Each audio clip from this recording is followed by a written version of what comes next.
Well, it's Saturday, January 23rd, and we finally closed on our new Illinois property. This is where we plan to settle down at. So we got some snow from a couple days ago, so I'm setting some cameras up. The previous owner was supposed to have 25% of the 40 acres still in standing corn, which didn't happen. This place has ginormous potential, and believe me, when I get at it with the tractor, it's going to be at least 10 times better than now. And supposedly he passes 140, 150 class deer every year here. So I'm looking for the sign and set up some cameras and we'll see what we find out. Here I am stuck on my Hunt V. And this is really not that big of a ditch to go over.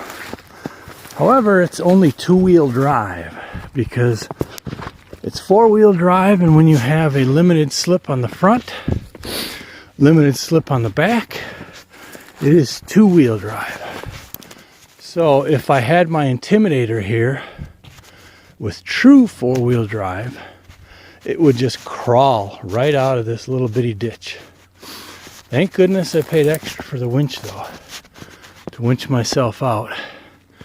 For those of you that watched my review of the Hunt V compared to the Intimidator, yet another reason I picked the Intimidator. Second deer I came across, this is a good size one. This is a buck, but he lost his sheds already. I was cruising through here and I saw a vulture down in here, so that's too bad. I'm hoping to find some sheds this spring here on this piece of property. It might be my first property that I actually can find sheds on, but we'll see. Hey, this is a pretty mature buck. First thing is his head, the depth there compared to the length.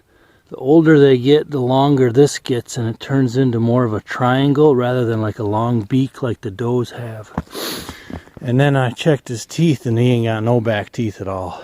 So, I'd like to find his rack though. Hopefully he's staying local. This is a prime example of how little has been done to this property, where it has so much potential. Got areas like this that are little pocket fields.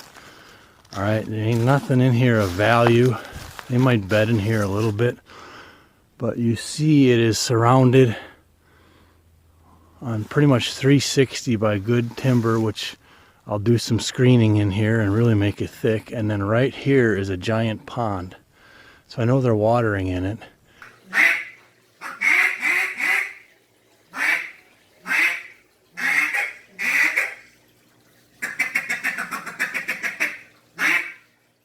There's a little depression right there that could easily be a watering hole. But, you know, do some screening around here, some hinge cutting around all these sides and make it a little thicker. Got some big trees here on the edges to hang stands. And I'm going to say this is at least a third of an acre, if not close to a half acre. And there's about 4 of these that I know of around this property that are very easy to convert into a beautiful food plot with water right there already. You just thicken up the cover around it and all of a sudden you have phenomenal. Can't wait to get to work. Here I'm following up my first trespasser set of tracks in the snow, and up there we got a little flock of turkeys right in the cut corn. Very nice. Hanging a bunch of trail cams. This is one of the few spots where I found them digging for corn even a little bit, because all of the corn is gone. But I found some nice crossing trails. This is what I'm looking for. I'm almost made the whole loop. Got some good recent trackage here, and it all piles right out of this super thick cedar thicket down here.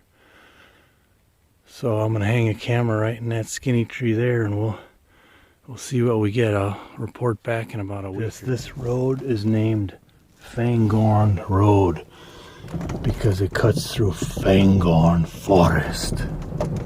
Just saw 3 deer cross here. This is super thick.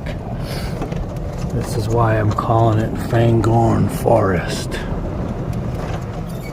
And there's my camera I just put up. Alright, we'll see what we get.